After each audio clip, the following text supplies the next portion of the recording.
एक बहुत अमीर आदमी ने एक भिखारी से पूछा, तुम तो इतने हट्टे कट्टे हो फिर भी भीख क्यों मांग रहे हो? भिखारी बोला, साहब मेरे पास महीनों से कोई काम धंधा नहीं है, अगर आप मुझे नौकरी दें तो मैं भीख मांगना छोड़ दूंगा। अमीर बोला, मैं नौकरी तो नहीं दे सकता, लेकिन तुम मेरे बिजनेस पार्टनर बन सकते हो। मेरे पास एक चावल का प्लांट है, तुम चावल बाजार में सप्लाई करो और मुनाफा महीने के अंत में बांटेंगे।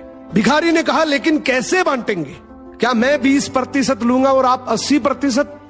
अमीर बोला, मुझे सिर्फ 10% चाहिए, बाकी 90% तुम्हारा होगा, ताकि तुम जल्दी तरक्की कर सको। भिखारी ने जोरों से काम शुरू कर दिया। उम्दा चावल और सस्ते दामों से उसकी बिक्री बहुत बढ़ गई और उसे खूब मुनाफा हुआ। लेकिन जब मुनाफा बांटने का समय आया तो भिखारी ने सोचा, सारी मेहनत तो मैंने की है, तो अब अमीर आदमी को 10% क्यों दूं?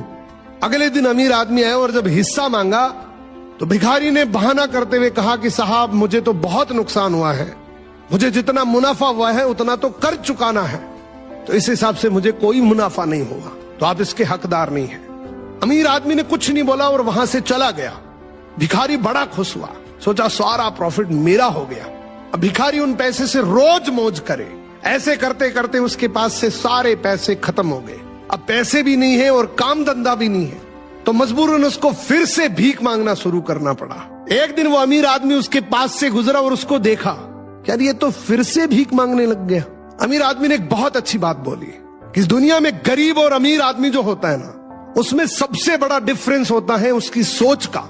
एक रिच माइंडसेट हमेशा ये सोचता है कि मुझे भी प्रॉफिट हो जाए और मेरे साथ जो काम कर रहे हैं उनको भी प्रॉफिट हो जाए, लेकिन एक पुअर माइंडसेट हमेशा ये सोचता है कि जो भी प्रॉफिट हो सिर्फ मुझे ही हो।